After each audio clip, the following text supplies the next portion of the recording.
दोस्तों एक 50-60 साल की बहुत ही सुंदर विधवा महिला होती है जिनके पति को गुजरे काफी समय हो चुका था। जिसके बाद वो बेचारी अकेली अपनी जिंदगी काट रही होती है।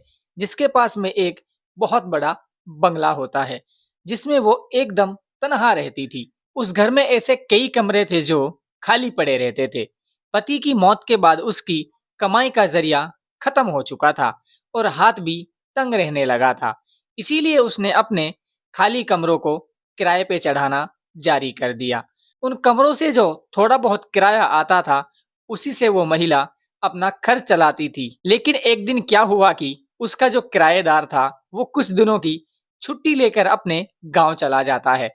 इसी वजह से वो कमरा फिर से खाली हो जाता है। अब एक दिन सुबह-सुबह एक पढ़ा लिखा लड़का कमरे की तलाश में भटकते हुए उसी घर के पास में पहुंच जाता है। जब वो वहां पहुंचता है तो उसकी मुलाकात उसकी मालकिन से हुई। उसे देखते ही वो औरत उसकी तरफ खिंचती हुई चली गई, क्योंकि लड़का दिखने में काफी हैंडसम था और स्मार्ट भी था। उसने लड़के को अपना खाली कमरा किराए पे दे दिया और वो लड़का वहीं रहकर आगे की पढ़ाई करने लगा।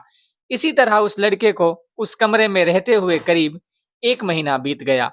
एक दिन दोपहर के वक्त वो कमरे का किराया देने के लिए मालकिन के पास गया, पर उस औरत ने पैसे लेने से साफ मना कर दिया और कहने लगी कि मुझे कमरे का किराया नहीं चाहिए, पैसे नहीं चाहिए। लड़के ने जब ये बात सुनी तो उसके होश उड़ गए। वो ये सोचने पर मजबूर हो गया कि आखिरकार ये औरत पैसा क्यों नहीं ले रही है। ये कैसी महिला है, इसने मुझे पैसे के लालच में ही तो यहाँ रख रखा है, फिर अब इसे मुझसे और क्या चाहिए। अब असलियत में वो औरत कौन थी और वो किराए के बदले उस लड़के से क्या चाहती थी, ये जानकर आप भी दंग रह जाएंगे। दोस्तों ये कहानी बहुत ही मजेदार है और सबक देने वाली है, इसीलिए इसे बिना छोड़े आखिर तक जरूर देखिएगा। कहानी शुरू करने से पहले आपसे एक छोटी सी गुजारिश है, अगर वीडियो आपको पसंद आता है तो वीडियो को लाइक जरूर करें और प्लीज हमारे चैनल को सब्सक्राइब जरूर करें, क्योंकि इससे हमको हिम्मत मिलती है। चलिए दोस्तों कहानी शुरू करते हैं। एक औरत जो बरसों से अकेली रह रही थी। उसका बड़ा सा मकान था जिसमें बहुत सारे कमरे होते हैं। जब तक उसका पति जीता था तब तक उसे किराएदारों को किराए पे रखने की जरूरत ही नहीं पड़ी। दोस्तों ये कहानी है आंध्र प्रदेश के छोटे से शहर की एक सच्ची घटना है। वहाँ कविता नाम की एक बेहद ही खूबसूरत औरत अपने आलीशान घर में अकेली रहती थी। उसके पति का इंतकाल सालों पहले हो चुका था। तब से वो तन्हा ही अपनी जिंदगी जी रही होती है, पर उसके मन में भी बहुत सारे अरमान थे, बहुत सारे सपने थे और बहुत सारी ख्वाहिशें दबी हुई थी जिन्हें वो पूरा करना चाहती थी। पर अकेले होने की वजह से उसे बदनामी का भी बहुत ज्यादा डर सताता था। उसके घर के कमरे खाली पड़े रहते थे और पति के जाने के बाद पैसे से भी बहुत ज्यादा तंग हो गई थी, जिससे उसको घर चलाने में दिक्कतें आ रही थी। उसका पति पहले रेलवे में नौकरी करता था, पर एक एक्सीडेंट में उनकी जान चली गई थी। इसके बाद सरकार ने जो थोड़े बहुत पैसे दिए थे, उन्हीं से वो अपना गुजारा कर रही थी। अपनी माली हालत को सुधारने के लिए उसने घर का एक कमरा किराए पे दे दिया था, जिससे घर का थोड़ा खर्चा आसान हो गया था। लेकिन कुछ महीने पहले किराएदार अपने गांव चला गया तो कमरा फिर से खाली हो गया। एक दिन विकास नाम का एक लड़का कमरे की तलाश में पूछता पूछता उसी घर के सामने आकर रुक जाता है। वहां उसकी मुलाकात शीतल से हुई। विकास को देखते ही शीतल उस पर मनमोहित हो जाती है, क्योंकि वो लड़का काफी स्मार्ट था और देखने में भी खूबसूरत था। शीतल ने उसे कमरा दिखाया और उसे वहां रखने के लिए तैयार हो गई। विकास उस कमरे में रहने लगा। वो अपनी पढ़ाई लिखाई में जुटा रहता था। अब आपको विकास के बारे में थोड़ा और बता दूं कि वो कौन था। विकास असल में झारखंड का रहने वाला था और उसके माँ बाप बहुत ही ज्यादा गरीब थे। उसके पिताजी मंडी में सब्जी बेचते थे और माँ घर संभालती थी। वो लोग चाहते थे कि विकास पढ़ लिख कर इंजीनियर बने।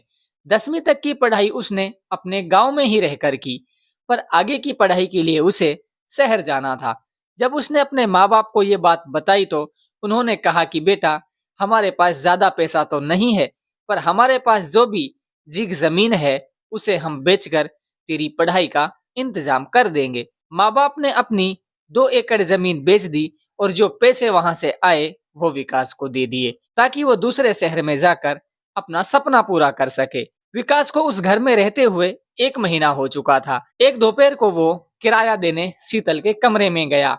उसने वहां देखा कि शीतल बिस्तर पर लेटी आराम कर रही थी। विकास ने उसे आवाज देकर जगाया।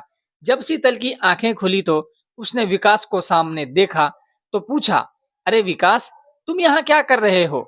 मेरे कमरे में कैसे आए? विकास ने कहा, जी मुझे यहाँ 1 महीना हो गया है रहते हुए, मैं आपको किराया देने आया हूँ। आप नीचे नहीं मिली तो मैं यहाँ आ गया। मुझे नहीं पता था कि आप सो रही हैं। मुझे माफ कर दीजिए, मैं चला जाता हूँ। शीतल ने हंसकर कहा, अरे इसमें माफी जैसी क्या बात हुई? इंसान से गलतियां तो होती रहती हैं, कोई बात नहीं। फिर विकास ने जेब से पैसे निकाले और उसे दे दिए, पर शीतल ने पैसे लेने से मना कर दिया। विकास बोला, मैडम, ये पैसे आपको कोई मैं दान में नहीं दे रहा हूँ, ये मेरे कमरे का किराया है जिसमें मैं रहता हूँ। पर शीतल ने सख्ती से मना कर दिया। विकास सोच में पड़ गया कि आखिर ये मालकिन चाहती क्या है। उसने फिर पूछा, मैडम आप पैसे क्यों नहीं ले रही हो? तब शीतल ने कहा, देखो विकास, तुम मुझे बहुत ही ज्यादा पसंद हो। जब पहली बार मैंने तुम्हें देखा था ना, तभी मैं तुम पर फिदा हो गई थी। तो मैं तो इसी दिन का इंतजार कर रही थी कि तुम कब मेरे पास आओगे। ये पैसे अपनी जेब में रखो और बस मेरी एक ख्वाहिश को पूरा कर दो। ये सुनकर विकास सन्न रह गया और बोला, मैडम, ये सब क्या है? मैं ऐसा कुछ नहीं करने वाला हूँ। मैं यहाँ सिर्फ पढ़ने के लिए आया हूँ। मेरे माँ बाप को मुझसे बहुत सारी उम्मीदें हैं। वो मुझे अच्छा इंसान बनाना चाहते हैं और आप मुझे गलत रास्ता दिखा रही हो। इस पर शीतल ने उसे फुसफुसाते हुए कहा कि विकास, इसमें तुम्हारा ही फायदा है। किराया भी बचेगा और तुम अच्छे से पढ़ लिख भी जाओगे और मेरे साथ तुम्हें अच्छा ही लगेगा। आखिर तुम जवान हो और इस उम्र में ऐसी गलतियां तो होती जाती रहती हैं। बस एक बार मेरी बात मान लो, फिर मैं तुमसे कभी भी किराया नहीं लूंगी। विकास के मन में थोड़ा लालच आ गया और वो शीतल की बातों में आ गया। शीतल ने विकास से अपनी सारी शर्तें पूरी करवा ली। धीरे धीरे विकास को भी ये सब अच्छा लगने लगा और वो मना नहीं कर पाया। दोनों अपनी ख्वाहिशें पूरी करने लगे। पर जब शीतल का काम निकल गया तो उसने विकास को डराया कि ये बात हमारे बीच में ही रहनी चाहिए, वरना बदनामी होगी और तुम्हारा करियर भी बर्बाद हो जाएगा। तुम्हारे माँ बाप का सपना टूट जाएगा। विकास ने कहा, मैडम आप बेफिक्र रहें, मैं इतना भी पागल नहीं हूँ। ये बात मैं किसी को पता नहीं चलने दूंगा। उस दिन के बाद से विकास को शीतल से लगाव हो गया और वो हर रात खाना खाकर शीतल के कमरे में जाने लगा। 3-4 महीने ऐसे ही गुजर गए। एक रात जब विकास शीतल के पास गया और दोनों साथ थे, तभी अचानक विकास को चक्कर आने लगे और विकास वहीं पर गिर गया। शीतल घबरा गई और उसे तुरंत अस्पताल लेकर गई। डॉक्टर ने उसे भर्ती कर लिया।